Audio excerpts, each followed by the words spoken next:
Teresa, the governor's daughter, found herself under the pseudonym Rosario Garcia and had managed to lead an ordinary life at the academy for a year. No one suspected her true identity, not even the astute rector of the academy, Javier Morales. However, a crucial clue led Javier to discover the truth about the young student. One night, while the shadows of the large chandeliers danced on the stone walls of the rector's office, Javier confronted Teresa. Her long brown hair cascaded over her shoulders, and her big green eyes, full of surprise and fear, fixed on him. "So you are the famous Princess Teresa," Javier said with a voice that mixed curiosity and determination. "Please don't tell anyone," she pleaded, her voice a barely audible whisper. Javier strikingly in an enigmatic way. He knew that having the governor's daughter under his control gave him unimaginable power, but he also knew that he should not underestimate the will of that young woman. "Don't worry, Princess," he replied softly, leaning toward her. "We will have to find a solution, together." The next few days became a dance of secrets and strategies. Teresa continued with her student life, while Javier watched her carefully, waiting for the perfect moment to move her pieces on the political board. Teresa's presence gave him an advantage that he was not willing to waste.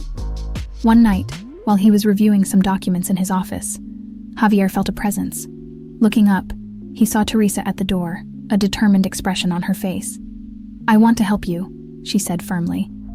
"I know we can find a way to solve this without betraying my family or your loyalty to the academy." Javier looked at her, surprised by the young woman's bravery. He knew he was playing with fire, but he also recognized an inner strength in Teresa that he hadn't seen in anyone else. "Very well, Teresa," he finally agreed. "Let's work together. But remember, this secret unites us, and any betrayal could be disastrous for both of us." And so, in the dark, labyrinthine halls of the academy, an unlikely alliance was forged between the rector and the princess, each with their own goals, but both aware that their destinies were now intertwined. Inside, the academy looked as impressive as it did on the outside, bright, modern, and exquisitely tasteful. Teresa had barely glimpsed a small part of the building, but she had already noticed the large panoramic windows and the abundance of natural light, along with the colorful accents that, far from being discordant, blended harmoniously. Crossing an open space where activity was frenetic, Teresa was led to an important door. The receptionist directed her to the rector's office before returning to her station, leaving her alone with her thoughts.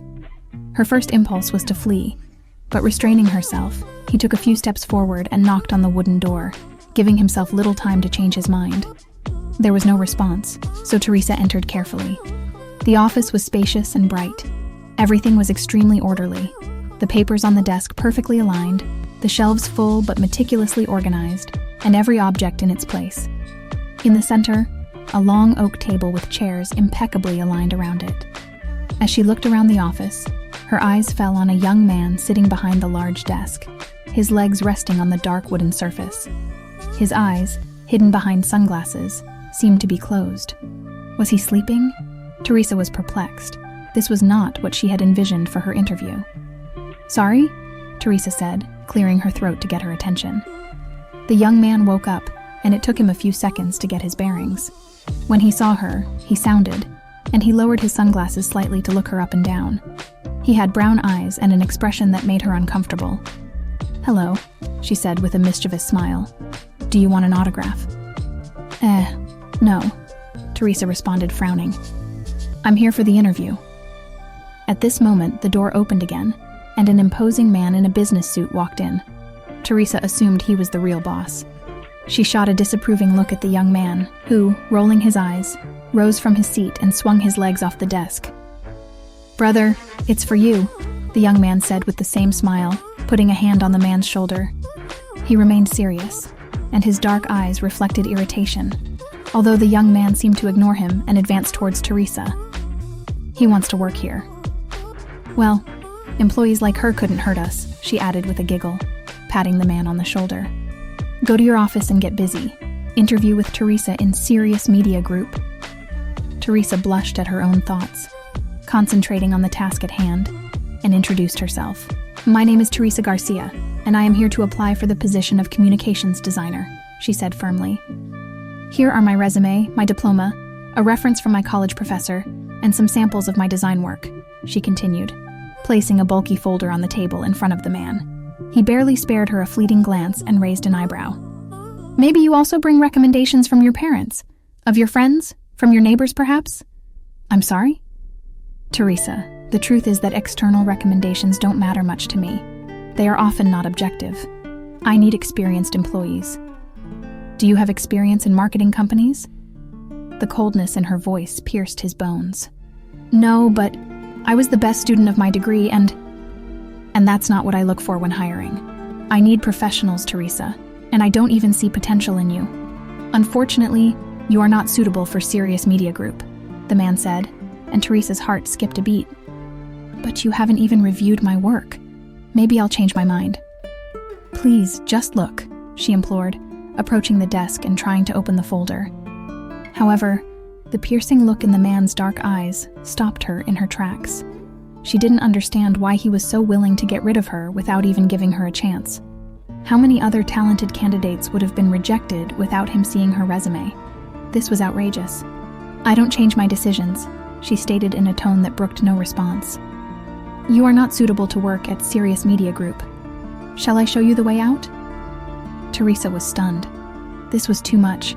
Speaking like that to people seeking employment at her company was unacceptable. She knew he wasn't the only one in the company with the authority to make decisions, and every cell in her body burned with indignation. Why was today's interview conducted by this braggart in a suit? Clenching her fists and digging her nails into the soft skin of her palms, Teresa grabbed the folder from the desk and quickly headed toward her exit, wishing she wasn't alone with him anymore. However, at the last moment, almost reaching her door, something inside her clicked, and she stopped. She didn't want to leave without saying words. Burning with anger and a sense of injustice, she turned and approached the man again. Anything else? He said, surprised, looking at the excited young woman. Yes, Alejandro, and you know what? You are nothing more than a tyrant who thinks he is a great boss. He says I'm not fit to work at Sirius Media Group without even checking what I'm capable of. Very smart. Of course, his brother must be a much more suitable candidate, because to sleep in a chair during the workday, you have to be a true professional, right? Sorry, I didn't know that to be part of the company, one had to be related to you. That definitely adds the potential you're looking for, Teresa said with emotion, releasing everything she had accumulated in those unfortunate minutes of shame and humiliation. And finally, I'll tell you my observation. You're just an arrogant and conceited man in a suit, and it's not that I'm not suitable for you, it's that you're not suitable for me, Teresa concluded, placing the folder on the desk, and turning abruptly, hastily leaving the office. The man, who had listened in silence to Teresa's anger, now only smiled, took the folder that she had left on the table, and left after her. He almost caught up with her as he left her, calling to her in a loud, firm voice. You forgot your doodles, Alexander exclaimed, making the receptionist and a few other employees stop to watch the spectacle. Teresa also stopped and turned around slowly, looking at him with her hate-filled green eyes. Leave them as a souvenir, she replied in the same tone, or you can put them in your CU. The last word was lost in the noise of the reception, where the young woman had dropped the phone, stunned by the scene she was witnessing. As she left the building, Teresa heard Alexander's authoritative voice. The show is over. Back to work. Teresa reached her car almost running, sat in the driver's seat, and closed her eyes. She had never behaved that way before. It was not her style to make scandals with her, but today, Alexander Vasquez, the founder of Sirius Media Group, had gotten her out of there. She now looked like she would never get a job at that media conglomerate. As she breathed deeply, trying to calm herself, she remembered Alexander's words and attitude. Maybe he had been unfair and arrogant, but something inside her told her that he shouldn't give up so easily. Maybe there was another way to prove her worth to him, to make her see that he had been wrong to judge her so quickly. Teresa started the engine and drove back home, thinking about her next steps. She had talent, determination, and above all, the firm belief that she deserved a fair chance. If Sirius Media Group wasn't going to give it to her right away, then she would find a way to demonstrate her ability and force them to acknowledge her mistake. Her career was just beginning, and this setback only gave her more strength to move forward. A week later, Teresa found herself reviewing her portfolio once again, determined to improve and perfect her work. She had learned a valuable lesson. Not all paths to success are easy, and sometimes rejection can be the push needed to reach new heights. Her path might be longer and more complicated, but she wouldn't give up. With renewed determination, Teresa was ready to face any challenge that came her way. Teresa drove home with a mix of frustration and determination swirling inside her. She knew that her outburst against Alexandre Vazquez might have burned a bridge, but she also lit a fire inside her. She wasn't going to let an arrogant man get in the way of her dreams. That night, she stayed up late, reworking her portfolio and sending out applications to other companies, determined to find a place where her talent would be recognized. The days turned into weeks, and Teresa dedicated herself fully to her work, taking on independent projects to develop her experience. She received positive feedback from clients and began to feel more confident in her abilities. But despite her busy schedule, thoughts about Alexander kept appearing in her mind. She repeated their heated exchange, wondering if she could have handled things differently. Meanwhile, at Sirius Media Group, Alexander couldn't escape the encounter with Teresa. His fiery spirit and unwavering determination had left a lasting impression on her. He found himself thinking about her more than he wanted to admit. One night, after a particularly long day at the office, I decided to take a look at the portfolio she had left behind. As she flipped through her designs, he couldn't help but be impressed by her creativity and skill. Determined to give her a second chance, Alexander approached Teresa through a mutual contact and invited her to discuss a possible independent project. Surprised but intrigued, Teresa agreed to meet with him. His sudden change of heart sparked her curiosity. They met in a small, cozy cafe in the heart of the city. Teresa arrived early, nervously fiddling with her phone. When Alexander entered, her eyes met, and for a moment, the world seemed to stop. He approached his table with a calm demeanor, and they exchanged polite greetings before diving into the discussion. "I've had some time to think about our last meeting," Alexander began, his voice measured. "I may have been too quick to judge you. Your work is impressive, and I think you deserve a fair chance to prove yourself." Teresa, still cautious, accepts. "I appreciate it, Mr. Vazquez. I am willing to take on any project you have in mind." As they spoke, the tension between them began to dissolve. Alexander explained the details of the project, and Teresa listened attentively, offering her knowledge and ideas. By the end of the meeting, they had not only agreed on the terms of freelancing, but also discovered a new mutual respect. Over the next few weeks, Teresa worked closely with Alexander and his team. Despite their difficult start, they discovered that they were a great team. Alexander was impressed by Teresa's dedication and innovative approach, while she appreciated her keen eye for detail and strategic thinking. As they spent more time together, their professional relationship began to evolve into something deeper. They found themselves sharing more personal stories and dreams, and realized they had more in common than they initially thought. Their late-night brainstorming sessions often turned into long conversations about life, love, and their aspirations. One night, after successfully completing a major project, Alexander invited Teresa to celebrate at a rooftop bar overlooking the city. The atmosphere was magical, with the city lights shining below and a gentle breeze rustling through the air. As they clinked their glasses, Alexander looked Teresa in the eyes and said, "I'm glad we gave each other a second chance." Teresa smiled and felt a warmth spread through her chest. "Me too, Alejandro. Me too."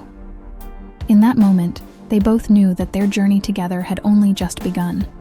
Over the next few months, Teresa and Alexander's professional relationship continued to thrive, and their personal bond grew even stronger. They worked together perfectly, and their skills complemented each other perfectly. They were able to land several major clients for Sirius Media Group, and the company's success soared to new heights. Their late-night work sessions often turned into long, heartfelt conversations, and it became clear that their feelings for each other had deepened. One night, after wrapping up a particularly challenging project, Alexander invited Teresa to dinner at a fancy seaside restaurant. The atmosphere was romantic, with the sound of the waves gently crashing against the shore and the moon casting a soft glow on the water. As they enjoyed the meal, Alexander approached the table and took Teresa's hand. "Teresa, working with you has been an incredible journey. Not only have you proven yourself to be an exceptional designer, but you have also become someone I care deeply about." Teresa's heart skipped a beat when she looked Alexander into her eyes. "I feel the same, Alexander. These past few months have been incredible, and I can't imagine not having you in my life." Alexander smiled, and his eyes filled with warmth. "I have realized that I don't just love you as a colleague or friend. I want you by my side in all aspects of my life." Teresa's breath caught in her throat as Alexander stood up and walked to her side of the table. She knelt down and took a small velvet box from his pocket. Opening it to reveal a stunning diamond ring, she said, "Teresa, will you marry me?"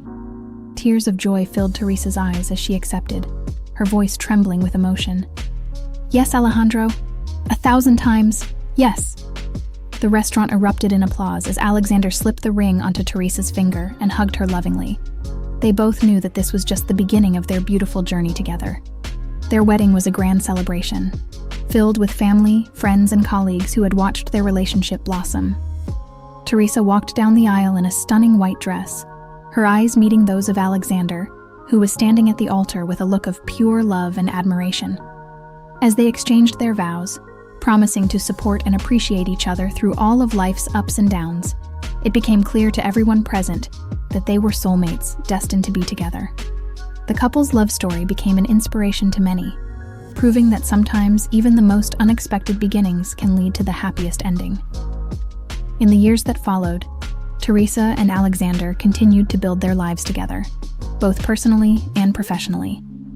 They expanded Sirius Media Group into new markets, launched successful campaigns, and even started a family. Their love for each other grew stronger with each passing day, and they remained each other's greatest supporters and confidants.